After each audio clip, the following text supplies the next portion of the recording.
欢迎回来收听《生命的光》。在这里，我们一起从基督教的视角来看世界。今天我们要来深入探讨一个很有意思的主题哦，恐惧跟信心。特别是从如果怎么办的那种焦虑要怎么跨越到即使也的坚定生命。我们参考的这份资料标题叫做《恐惧与信心：从如果到即时的生命跨越》。我觉得他一开始就点出一个很棒的核心概念。他说，恐惧是如果怎么办，信心是即时也。这句话听起来很简单，但仔细想一下，哇，这好像是两种完全不同的人生态度，对不对？对，没错，这个区分真的，很精辟。这份资料里面讲到，恐惧常常就是来自于对那个未知的想象，对未来掌控不了的感觉。不确定性。是啊，就像圣经里面那个以色列人，他们明明看过上帝那么多次大能的作为了，对不对？对。可是，一看到迦南地的巨人，马上就开始想，如果他们打过来怎么办？结果呢，就自己吓自己，几乎就错过了上帝应许要给他们的祝福。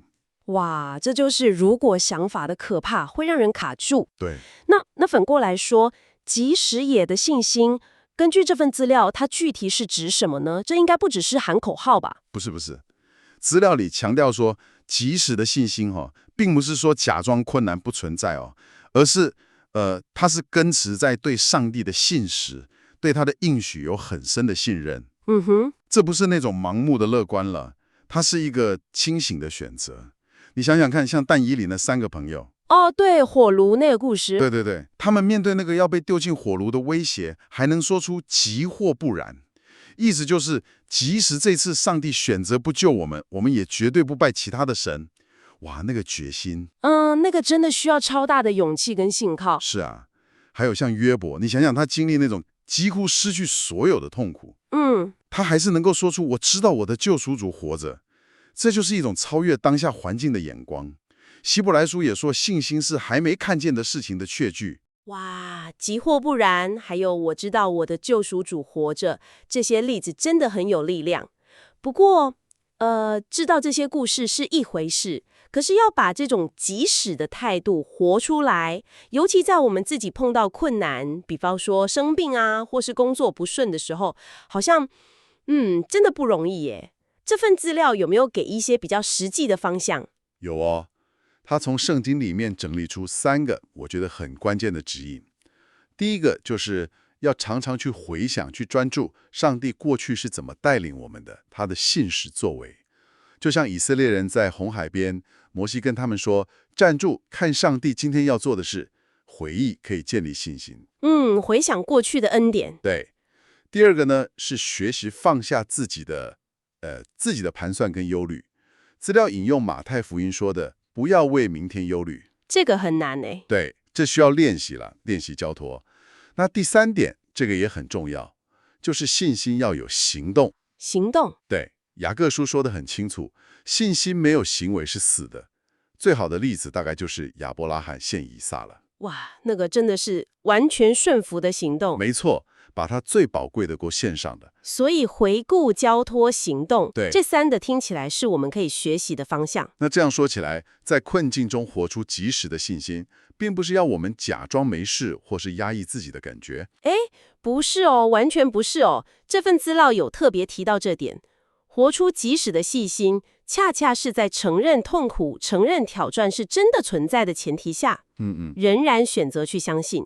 相信罗马书说的万事都互相效力，叫爱神的人得益处。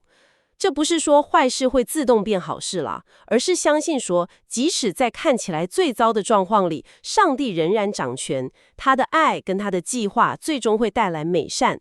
就是在那个即使的时候，你还是选择去信靠，甚至去赞美。这让我想到资料里那句总结的话，他说，恐惧与信心是人生的2条道路，选择如果我们被忧虑挟持，选择即使我们在信心中得着自由。哇，这句话把那个选择点出来了。正是如此，所以资料就是鼓励我们要学习像圣经里那些有信心的人一样，操练用即时的态度来面对生命中的各种挑战，就像诗篇23篇那句很有名的话：“我虽然行过死荫的幽谷，也不怕遭害，因为你与我同在。”在每一个即使的关卡，抓住上帝同在的这个应许，就能找到坚持下去的力量。我们的目标啊，就是跨越那个恐惧的迷宫，然后进到信心的，可以说是旷野吧，活出即使野的生命见证，来荣耀上帝。听您这样说下来，这趟从如果到即使的旅程，的确是一个很深刻的生命功课。我们今天从这份资料里面一起探讨了恐惧怎么样限制我们，信心又怎么样能够带我们超越，还有圣经给我们的具体指引。对，核心重点就是信心，说到底就是对上帝信实的一种回应了。即使我们看不清楚前面的路，还是选择去相信他，跟随他。那么在我们今天的讨论之后，也想留给您一个问题思考一下。在您目前的生活中，有没有哪个部分感觉特别容易被如果怎么办这种想法给卡住呢？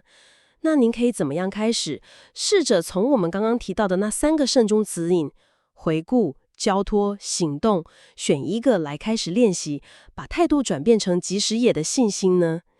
这次的深入探讨就到这里告一个段落，感谢您的收听，我们下次再见。